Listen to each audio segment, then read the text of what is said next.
Nobody wakes up and say, I want to be a prostitute. Somebody will approach them and they'll say, I'm only going to do it this one time, enough to get a place for the night or to get enough money where I can have the transportation to get to a job.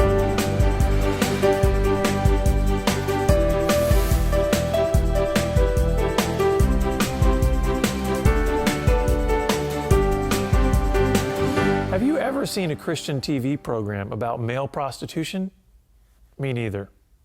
Today we're going to take a rare glimpse into a world that most people would like to pretend doesn't exist.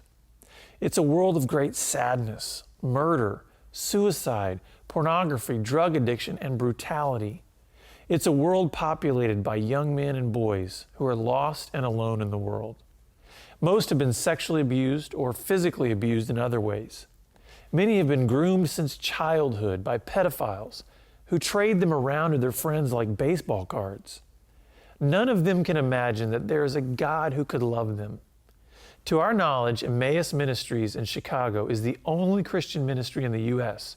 that helps rescue and rehabilitate these young men. Let's see how they do it.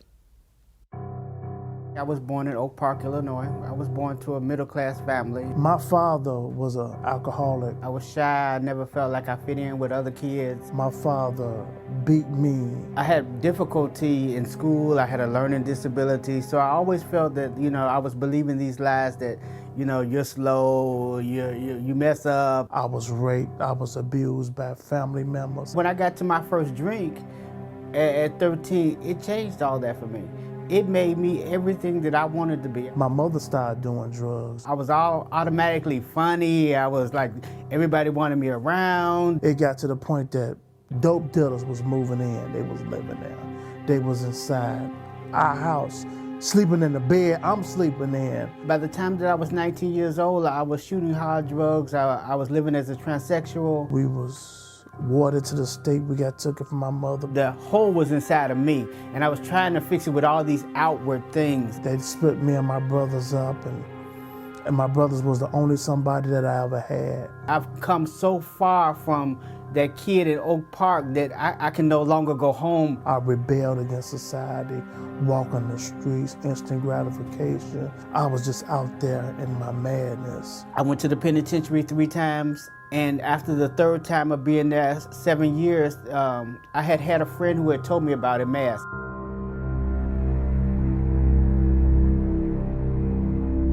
We start with outreach. That's our fundamental piece. With those 7 nights a week, we have 2 teams out, usually male and female, walking the streets. And then we hope to engage guys and to invite them down to our drop-in center, which is open 6 days a week. And there we have an opportunity to go deeper into their lives and to help them look at various areas of their lives, that kind of thing. Nobody wakes up and say, I want to be a prostitute, but homelessness is something because of the economic downturn in our country, and so people will get turned on to it, or somebody will approach them and they'll say, I'm only going to do it this one time, enough to get a place for the night or to get enough money where I can have the transportation to get to a job. Some of it is, with our men, is having mental illness and schizophrenic, bipolar, dissociative disorders. And so when you're not able to get your medication or you're hearing voices and you want to self-medicate, for a lot of men, some of it is their drug addiction did lead them to prostitution.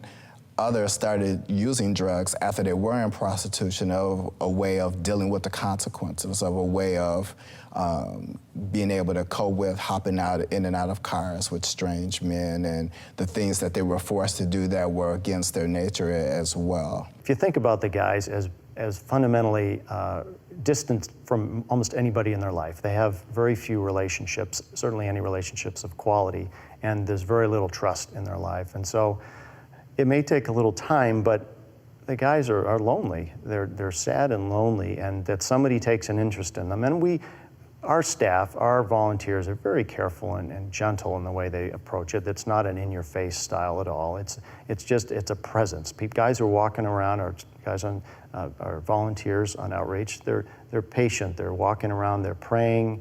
They're seeing guys. They're observing.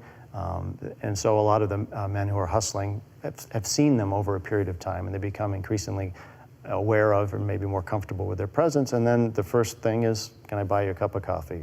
We find that quite a few of the men who come to Emmaus are heterosexual in orientation.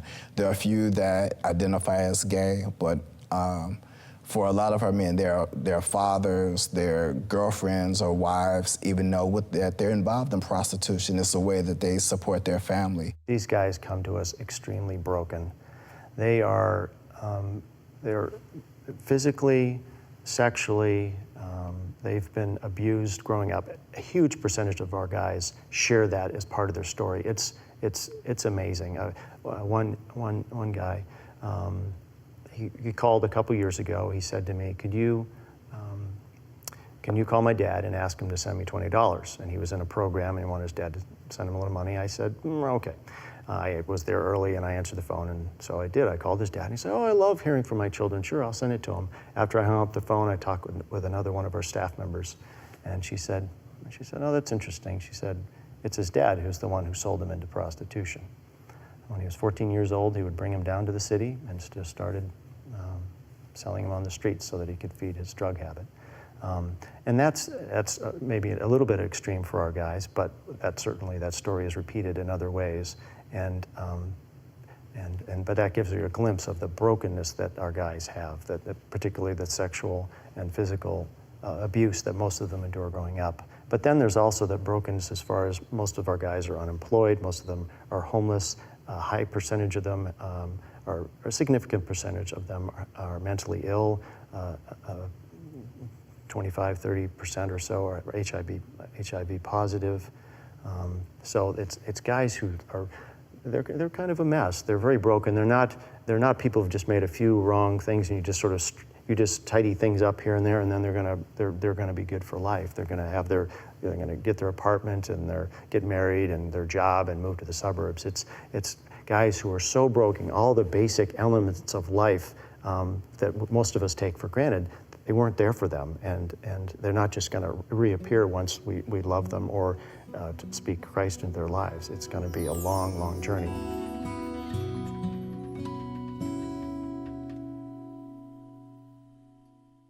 Imagine what it must be like to walk out into the mean streets of Chicago, night after night, ministering to drug addicts, pimps, and prostitutes. That's what John Green began doing over 2 decades ago, when God called him to reach out to a population that no one was willing to help, male prostitutes.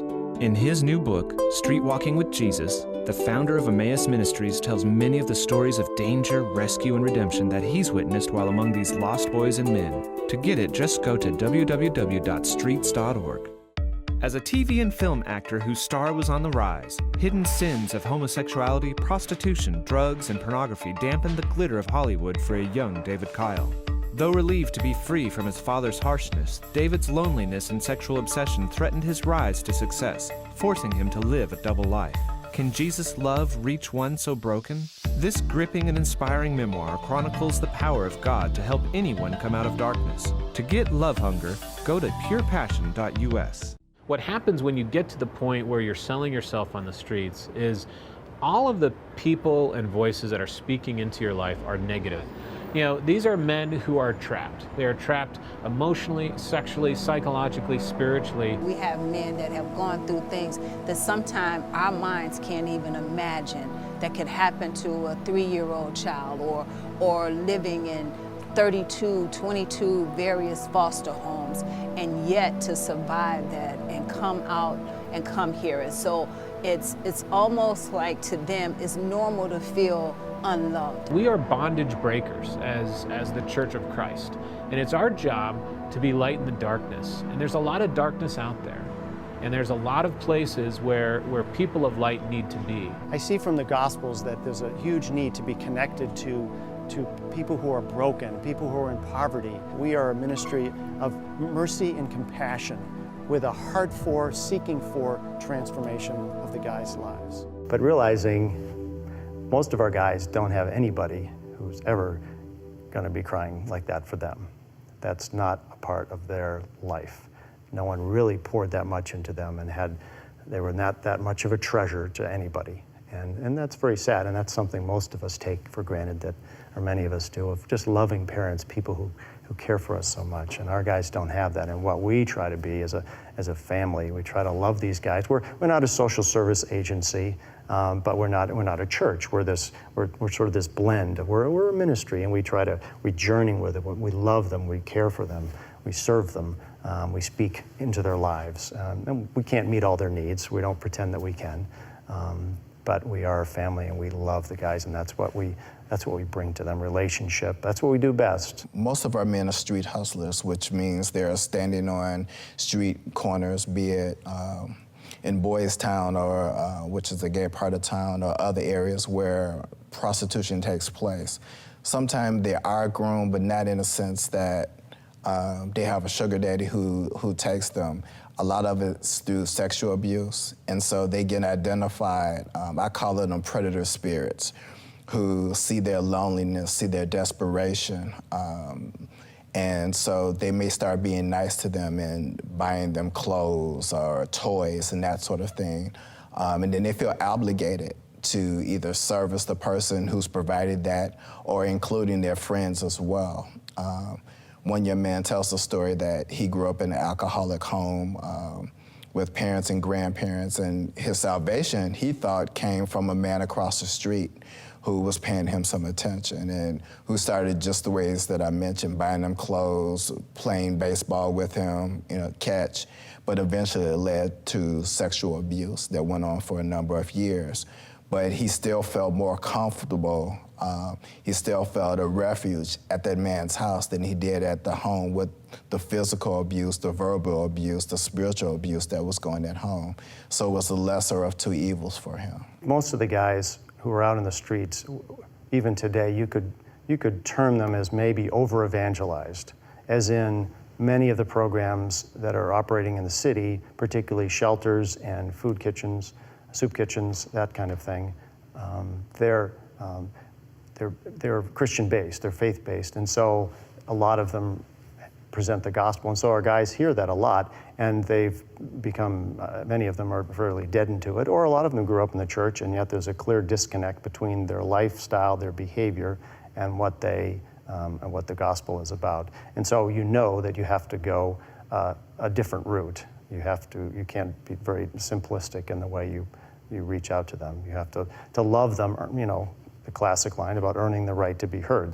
You have to be out there in the winter, this last winter, 2.5 feet of snow, freezing cold. We had people who were out there walking the streets. When you're out there all winter long, engaging guys, you earn respect. What we're seeing is that the minors are out on the street, and so our ministry, to come to our drop-in center, you have to be 18 or older, but our outreach coordinator, Doug, he deals with kids a lot younger.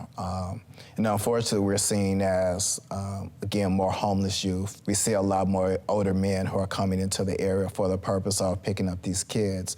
They're harder to reach than some of our older guys because, to a large degree, none of them have ever been churched.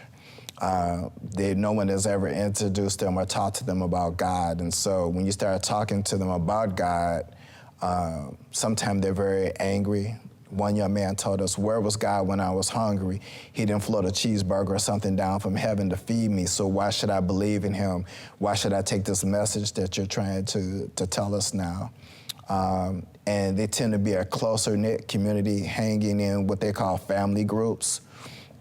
And so it could be made up of anywhere from 5 individuals or more, gay, lesbian, or straight young people who sort of have each other's backs, who will go out, prostitute, panhandle, steal to support, come back together at night to sleep together because of safety in numbers. And it could be an abandoned house, it could be in a shelter, on the street under the viaduct.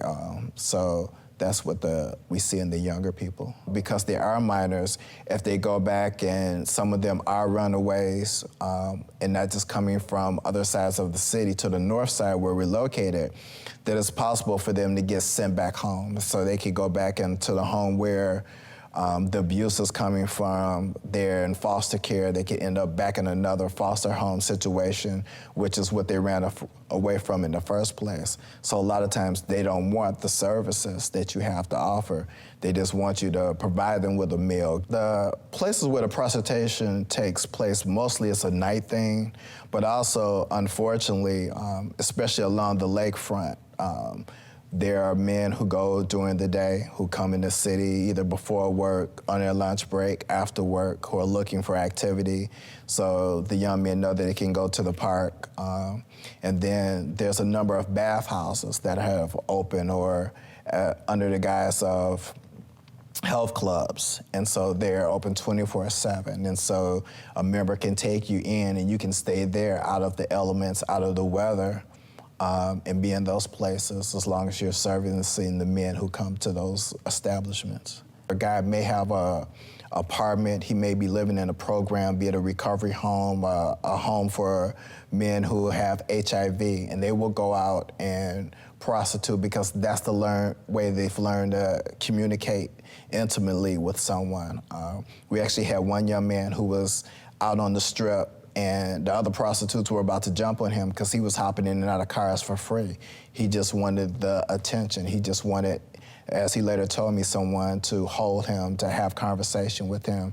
That's the way he learned to communicate, was sexually. Even in the ministry center, we've had young men who will offer themselves to you. And we have to, in such a way of not to make them feel bad, say, I understand what you're trying to say. That we are giving you a service, we're showing you love and compassion, this is what you are trying to convey to us, but that's not why God has put us in your life right now. That's a hard concept for them to learn at first, again, because they're eventually in a relationship, even when somebody was being nice to them, there was something expected from them later on sexually.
Imagine what it must be like to walk out into the mean streets of Chicago, night after night, ministering to drug addicts, pimps, and prostitutes. That's what John Green began doing over 2 decades ago, when God called him to reach out to a population that no one was willing to help, male prostitutes.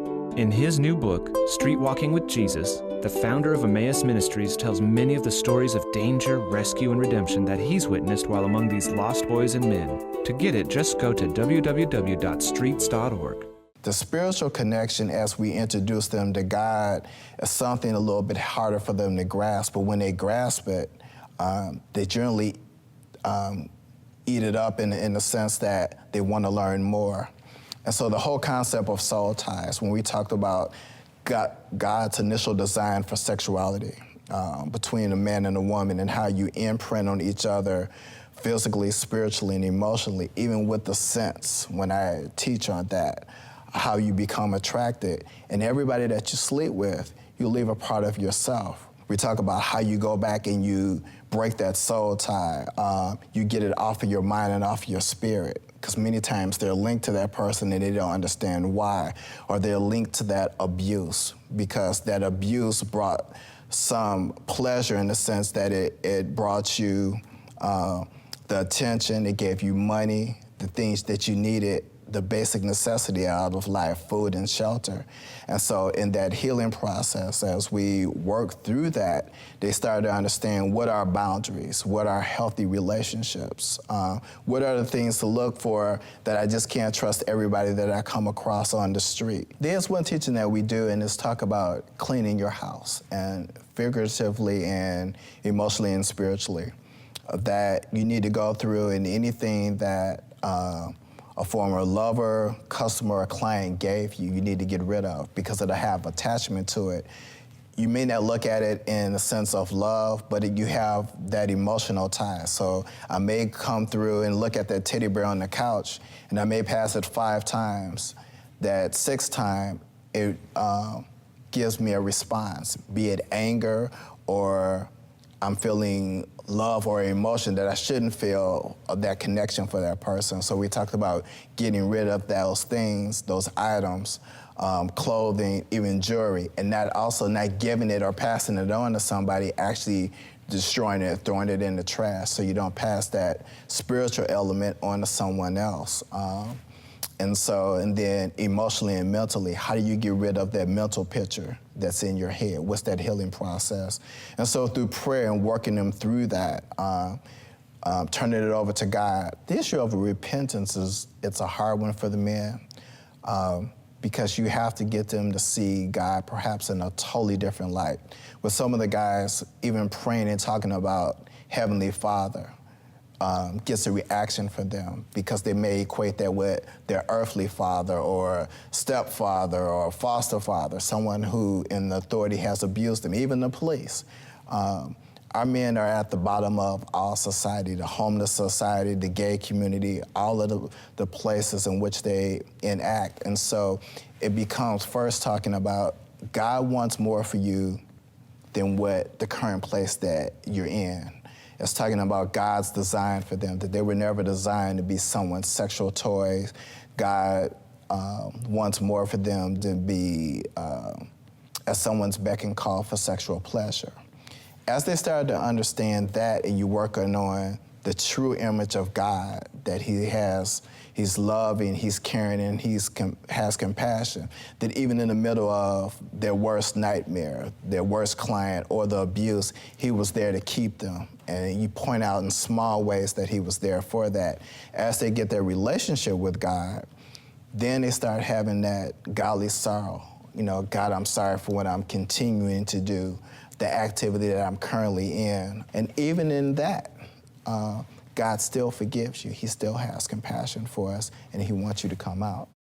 One of the great things about Emmaus is that we have godly women who work in our ministry. One of the greatest healing things is because they perhaps also didn't have good relationships with mother or grandmother. These women have abused them sexually and emotionally as well. The relationships that they've had on the streets for those men who don't identify as gay, who are heterosexual, a lot of it is drug-induced relationships. We're getting high together, we may have prostituted together. And so they have godly women in the ministry center who can give them that motherly hug, who can, if they're a similar age, to could be that sister to show them what godly women and true healthy relationships can be. And even for the men who may identify as homosexual, when women are around, you see the manhood in them come out, where they're pulling chairs, opening doors. If one of the other guys, they feel is disrespectful, raise his voice. Hey man, that's a lady over there. You know, you're not on the street speaking to one of those crack women or whatever. This is a woman of God. You need to address her differently. And so we see that element come out as well. Several times a week, on Monday, Wednesdays, and Fridays, we do life skill training. Many of the men, and we ask them once a quarter, what are some classes that you would like for us to teach in? And if we don't have the expertise within the ministry center, we'll get speakers and somebody else to come in and address the issues. And so things that we take for granted, the men some of them have never had bank accounts. And so we've watched guys who get old enough or who are able to qualify for SSI, get a check, go open up a bank account, and then get into big trouble very soon with their bank card, because they assume that if I go to the ATM, that as long as I have money, they'll keep giving it to me. So the whole idea of balancing it, being overdrawn, and so we work on those issues with them. Maintain an apartment. If I have been homeless the majority of my life, or with some of our young men have never stayed in a stable home, when you get a place, how do I prepare a meal? How do I go even shopping for myself? What are the healthy things versus buying just a bunch of junk stack or some junk food or something for me to fill myself up with? How do I maintain and wash clothes properly, keep the apartment clean? How do I set healthy boundaries of who should come and who shouldn't come over to my house? And so we work on those type of things, as well as also doing recovery groups, both spiritual recovery and AA or NA type of meeting as well. And then we have groups where we ask them, what do you guys want to talk about? And so it's sort of an open topic, and then we'll address it. Always spiritually based, always closing those groups out in prayer as well. We also have a prison component to our ministry, and so we go to court with the men. We also talk to their public defenders, and so we try to get them into anger management classes and that sort of thing, and work with them while they're in prison and before they get out, to have a plan when they get out, have housing or a program to go to once they're released from prison.